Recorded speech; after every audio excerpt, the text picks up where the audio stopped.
It's close. It's so close. But once again, there's some daft things that slow this machine's potential at reaching a far larger market than it's capable of. This will still sell, and people will probably have a very good time with it in the most. It's a great printer, but unless Anycubic address some of these missing elements, which are things that could, or at least should, be very easily resolved, then the user base they're targeting with this product can roll their eyes along with me when we get to it.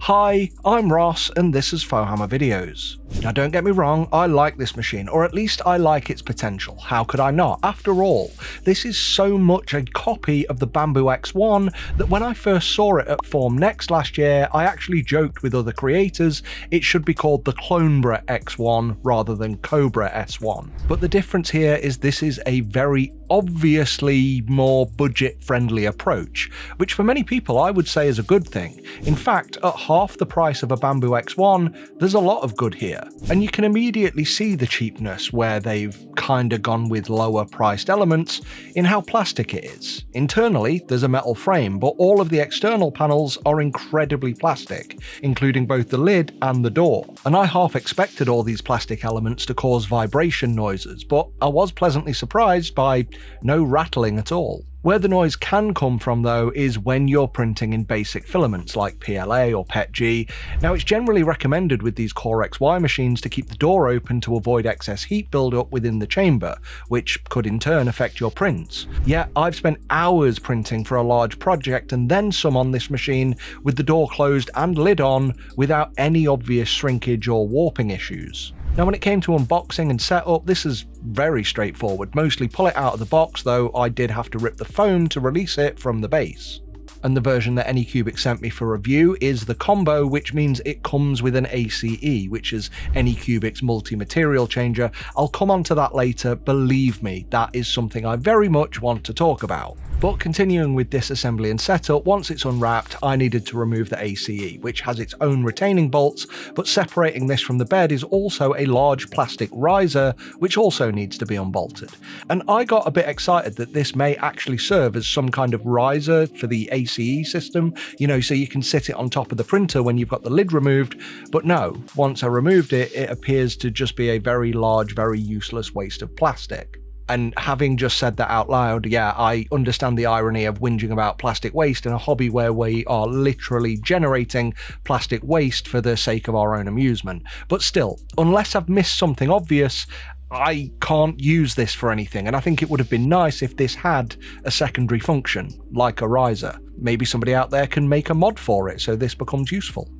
Or I've missed something. Anyway. Once that's out, unclip some cable ties around the hot end, unbolt the bed itself, and you're ready to go. The only installation left to do is either the filament reel holder, which is rather daftly on the back of the printer, you know, where it's least accessible, or install the ACE, which, as I said, I'll come back to later. But what you have now is a pretty decent Core XY printer, which has a build volume of 250mm cubed.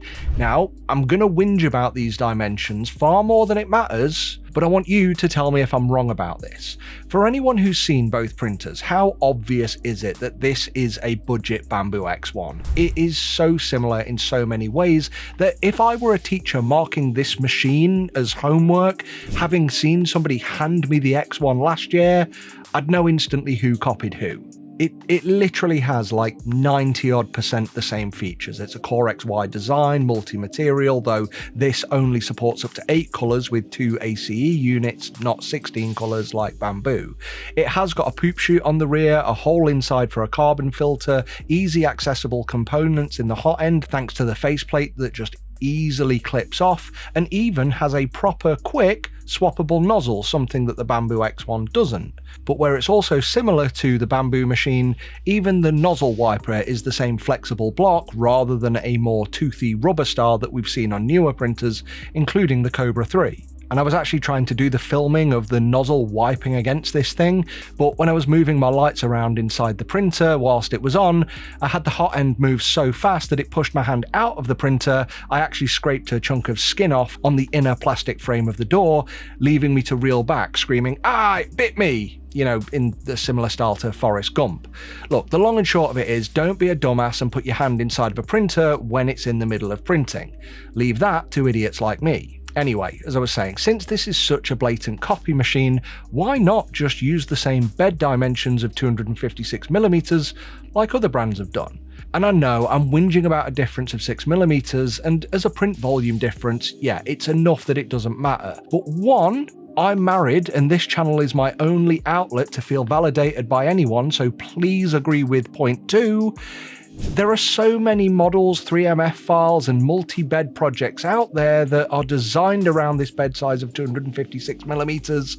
This difference does make some of those projects marginally less accessible because, well, you've got to move them around in the slicer. Yeah, I know, I'm whinging. I did pre-warn you, and I also said marginally. But yeah, when you've copied so much here, why not just adopt that 256mm as a standard? Other brands have done it. Or at least go one up the competition and go for 260. Moving on. Right, now ports wise, there's a USB port on the upper right hand side of the machine. The power socket is on the rear with a rocker switch.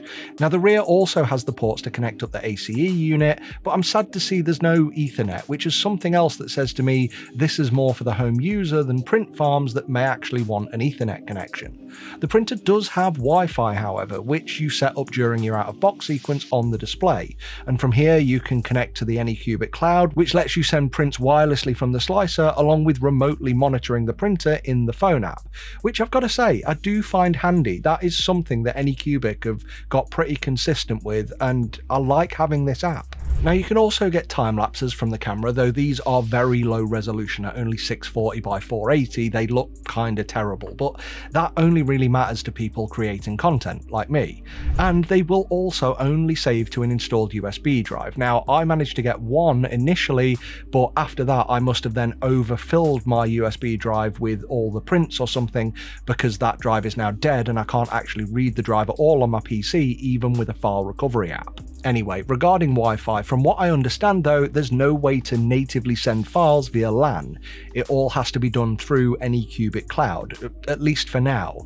It is loosely indicated on Anycubic's wiki for this machine that they are going open source, which could allow for some modifications to enable this function if they don't do it themselves. And they've said that going open source is part of the plan, but when or if this happens is completely up in the air. I'll update the video description regarding this and a couple of other things I'll come on to when or if this happens. Now, I must say I like the flip up screen. It's neat, it's tidy, but mainly it arrived attached, and unlike other printers I didn't need to install it myself. Yeah, it's the simple things for me. The UI is nice and generally has the exact same interface we've seen on most other Core XY printers lately. Nothing to call out here, nothing to write home about. Pretty much everything you need is where you would expect it.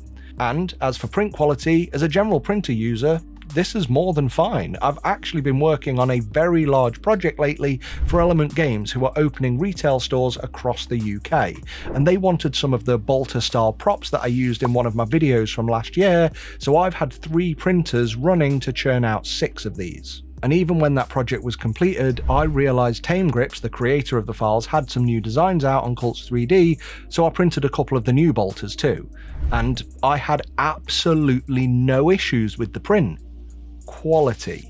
I did, however, have some issues with the printer, so here's 3 things that Anycubic need to sort out, and it should be simple to do. Now, with the ACE, I do like this. It's easy to install because it's rather obvious where all the cables go, and if not, the instruction manual guides you through it nicely.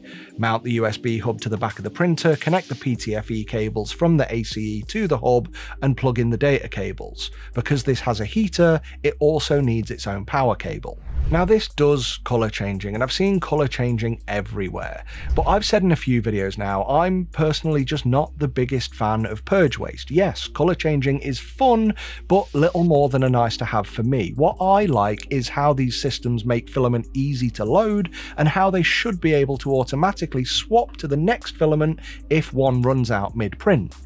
should. In my experience with the ACE on the Kobra S1, I could not get this to work at all. Now initially I thought it was because I'd actually loaded 3 of the same filament, and maybe I confused the ACE as to which it should pick next, because I came down the next morning to find the machine had been just constantly purging black filament out of the back of both of the spare reels. So I tried again with only 2 reels, yet I had the exact same constant purging issue. So finally I tried with just 1 reel and actually let the ACE run out so I could manually change it mid-print. But even after the change, it just continually purged the new reel rather than continue the print.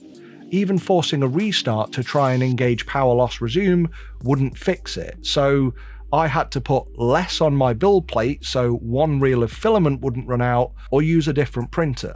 This is something Anycubic needs to sort out, even though I never had this issue on my Kobra 3. And as I said, I was printing a big project. I obviously naturally favoured other machines over the S1 because with others I didn't have these limits. I didn't need to worry that I'd get a truncated waste of a print that I couldn't finish. And the next thing is, well, it's the automatic heating. I actually said in my Kobra 3 review this was a bit too manual. Back then, having to tell the ACE via the printer when to heat and how long for, completely independent of any printing activity. You could either tell it to heat or tell it to print. This is slightly better now because you can actually tell it to heat for X amount of time before starting a print. But the question a lot of people are going to have is, well, how long shall we heat it for? An hour? 4 hours? More? We need to heat it until the filament's dry, so I would have personally liked to have seen them make this even more automated and say, heat until the internal ACE humidity drops below a certain value. That seems obvious, right? But that's assuming the ACE has a humidity sensor like the AMS, which I'm not certain it does. Reports online suggest it doesn't. But it's this kind of budgetary lack of forethought which weakens this overall machine and system's potential. But the main issue I have with this machine is around the slicer. 2 reasons. Now, I am happy to see that since my Kobra 3 review, Anycubic have now ditched the old slicer and given us Anycubic Slicer Next, which is now based on Orca Slicer that we all love. But I have to wonder why these brands don't just stop wasting their time making their own slicer and just contribute to Orca. Maybe that's something that Orca don't do. It's probably just because I'm from a resin world where in resin you kind of have 2 slicers and everyone supports them rather than everyone having their own slicer anyway. I guess with Anycubic, yes, they do at least have their own storefront to embed Maker online, which, well, I'm sorry to say, it's a weaker version of both Printables and Maker World. But this is a way for them to push that in your face, but it being weaker, like the slicer, I don't think actually makes this a better offering for anyone. Why spend development time on this when that development time could be spent fixing actual issues and making the printer you offer better? Now, these branded machines are all using continually outdated versions of Orca because the updated version of Orca needs to exist before these are updated, and it's honestly like being back in the early 2000s with branded Nokia phones that all have the carrier's own crap on them rather than the vanilla software that we all know, love, gets updated and gets all the support and feedback, and fewer bugs. But I suppose we can at least take some small solace in the fact that at least they didn't change the UI, the layout and all the icons like some other brands have done. Now, the slicer works and it works with the printer and it's all fine, and if you know Orca you'll know this, but the main issue here, and the one that I think Anycubic need to sort very, very quickly, and is also probably the key to the success of a particular larger brand, Bambu, is the absolute lack here of available profiles in this slicer. Now, the Kobra S1 here only has 1 nozzle configuration, the 0.4 that comes with it, and then there's only 1 height profile for all of the material types. They're all at 0.2 layer height, and I find this insanely limiting. The reason Bambu had so much success in their early days was due to the fact that the machines were so user-friendly. The majority of profiles for the majority of materials just worked. And here, these profiles have just worked, but they're far too few. And if I want a better quality, lower layer height print, I've now got to configure it for myself. I've said for a while there are two types of printer user. There's the more technical enthusiast who wants to tinker and tweak with a machine, and then there's the everyday user who wants the machine to be more of an appliance that they can just use, click print and have something done. Now this is very clearly aimed at that second user because it's not currently open and it doesn't have any of the features or enhanceability that the former user wants. This is aimed at those beginners who just want to click print and have the printed thing. But without even these profiles there, it just shows that this whole offering, well, it just feels unfinished. And I even delayed this video a couple of months because Anycubic actually sent me the S1 before Christmas, and I wanted to see if these updates arrived in a decent time frame. And I think at the point where people actually start receiving the machines, that's enough of a time frame. So again, as I've said, don't get me wrong, I do like the S1. I like the potential of the S1, as I said in the intro. But even now, a couple of months after release, it is simply an incomplete product. There are ACE bugs, not enough profiles, they don't even have different nozzle sizes available on the store to buy for the machine. Though, as this is subject to change, I will once again invite you all to keep an eye on this video's written description where I can post updates as or, well, if they happen. This is still a nice machine. The hardware is mostly there. Mostly. What you get here is an all but cheaper Bambu X1. Just be aware that that cheapness currently extends beyond the physical hardware to the software design and, well, the overall forethought in development, which is something I've talked about now in pretty much every Anycubic FDM printer review that I've done so far. Anycubic are a good, strong resin brand, and these silly things are causing them to miss the mark in FDM. So I suppose you can look at this and accept it for what it is, buy it at a great price and enjoy it. You can also hope, along with me, that in a few months from now, they will have kept developing this and brought it up to par. I can say now, I'd have loved this more if the filament swap issue hadn't pissed me off so much.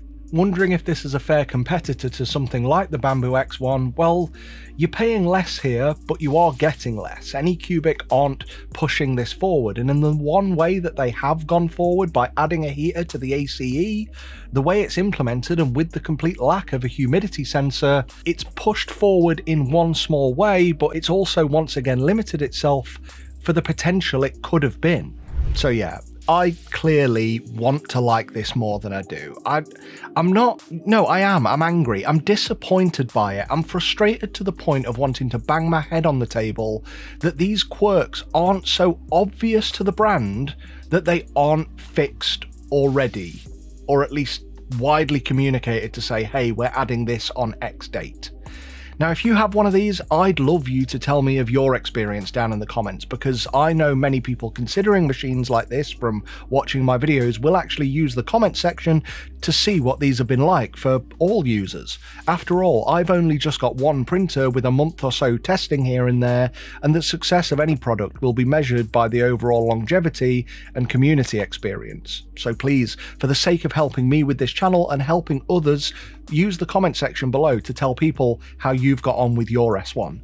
For everyone else, I want to say thanks for watching, and with a huge thanks going out to our members who are on screen now. And please, if you're new here, consider joining them, get your name up in lights, along with early access and Discord roles. If you want to buy this printer, there is an affiliate link below the video which you can use, and that'll net me a commission at no cost to you if this video was helpful. If you did enjoy it, please click like, please subscribe, and until next time, be excellent to each other. And I know I've used that one a few times, but I like it. Anyway, thanks for watching. FauxHammer out.